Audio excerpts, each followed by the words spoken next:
ہمارے بزرگوں نے ہمیں یہ سبق ہمارے بزرگوں نے ہمیں بتایا کہ امام حسین کی شہادت اس طرح بیان کرو کہ نوجوانوں میں جذبہ جہاد پیدا ہو، عورتیں صبر کا پہاڑ بن جائیں، اس طرح شہادت ہم وہ والی۔ لیکن ایک بات ضرور ذہن میں رکھیں، یہ جو لوگ کہتے ہیں نا بڑے مظلوم تھے پانی نہیں آ سکا، میرے سے حوالہ دیکھے جس نے دیکھنا ہے، میرے سے حوالہ دیکھے، میرے سے۔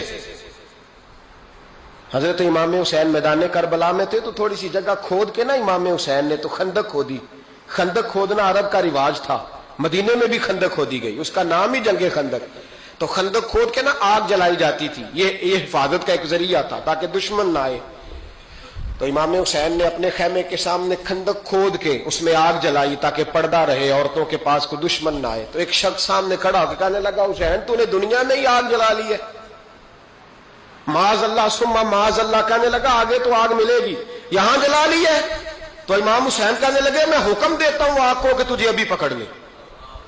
لوگ کہتے ہیں مظلوم تھے، میں حکم دیتا ہوں آگ کو تجھے ابھی پکڑ لے۔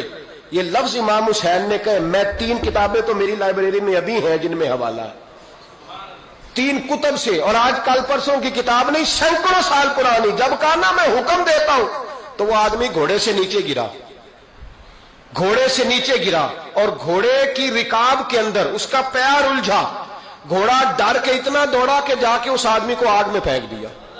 امام حسین کے سامنے جل کے مر گیا۔ یہ حسین ابن علی ہے، یہ ابھی حکم دیتے تو فرشتے ابھی آ جاتے، یہ ابھی بات کرتے تو ساری دنیا کی فوجیں ابھی اکٹھی ہو جاتی، یہ ابھی حکم دیتے تو ابھی آ جاتے۔ اور سنو، اگر جناب اسماعیل کے لیے دمبا آ سکتا ہے تو وہ تو حضرت ابراہیم کے بیٹے تھے، اور یہ تو مصطفیٰ کی اولاد ہے، ان کے لیے کیا کچھ نہیں ہو سکتا۔ لیکن امام حسین نے پسند کیا تھا کربلا کے جہاد کو، اس کو پسند کیا تھا مولا علی نے، وہ اپنی پسند پہ تھے۔ کوئی آدمی اس طرح نہ بیان کرے کہ بڑے مظلوم تھے تو بڑی مشکل میں تھے تو بڑا روتے تھے بڑے، اور کوئی شخص ایسی بات، یہاں تو تماشا لگ گیا ہے، تماشا لگ گیا ہے۔ ایک وہ ہے جو آج کل کہہ رہے ہیں بس جی وہ تو 2 شہزادوں کی جنگ تھی، انہیں بھی شرم نہیں آتی، اور ایک ممبروں پہ چڑھے ہوئے ہیں، چہرے پہ داڑھی کوئی نہیں، سر پہ ٹوپی کوئی نہیں، بازاری سا انداز ہے، کبھی دوڑ کے ادھر جاتے ہیں، کبھی بھاگتے ہیں، کبھی کہتے ہیں اونچا بولنا، پیروں پہ کھڑا ہونا، یہ لوگ بیان کریں گے امام حسین کی بات؟ یہ لوگ بیان کریں گے؟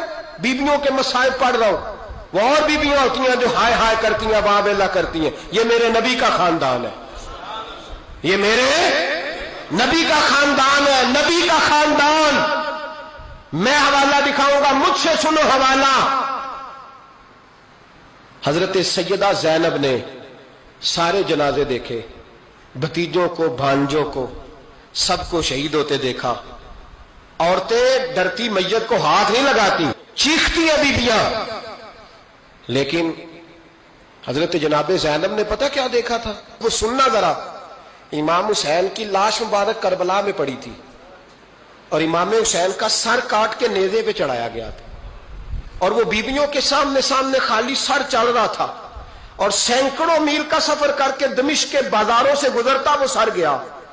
آج میں سر کی بات نہیں کرتا، سر کی، آپ مرد ہیں، جوان ہیں سارے، یہاں کسی کا کٹا ہوا ہاتھ پھینک دیا جائے نا، ہاتھ تو لوگ چیخے مار کے دوڑ جائیں گے، بلکہ ہاتھ تو دور رہا، کسی کی انگلی کاٹ کے یہاں پھینکی جائے تو لوگ چیخے مار کے مرد دوڑ جائیں گے۔ لیکن کٹا ہوا سر دیکھا، لاشیں دیکھے، یزید کا دربار آیا، بی بی صاحبہ کو نا ایسے عورتوں نے اپنے حالے میں لیا ہے، سیدہ زینب وہاں بیٹھ گئیں۔ تو جب بولا نا یزید دربار میں، کہنے لگا کہ دیکھو اللہ نے عزت والوں کو عزت دی، معاذ اللہ ثم معاذ اللہ، اور میرے مخالفین کا کیا حشر ہوا جب اس نے دیکھے نا، ایک آدمی مجبور ہے، مقہور ہے، اتنا لمبا سفر ہے، غربت ہے، پیاس ہے، بیماری ہے، کیا انداز ہے جب اس عالم میں یزید کے دربار میں اس نے گستاخی کی امام حسین کی۔ یہاں لوگ کہتے ہیں کسی کو کچھ نہ کہو، کیوں نہ کچھ کہیں؟ جو سیدنا امام حسین کے بارے میں بات کرے گا زبانیں کھینچیں گے اس کی، جو صحابہ کے بارے میں بات کرے گا ہم کرنے دیتے ہیں؟ یہ کیا بات ہوئی؟ گستاخی کرنا، بے ادبی کرنا، یہ کون سا دین ہے؟ یہ تو تم بے دینی پھیلا رہے ہو۔ سنو، جب اس نے بے ادبی کی تو سیدہ زینب چپ نہیں رہی، بلکہ حضرت زینب بولی اور کھڑی ہوئی، اور آپ نے تلاوت کی قرآن مجید کی، اور آیتیں پڑھی، کہنے لگی وَتُعِزُّ مَن تَشَاءُ،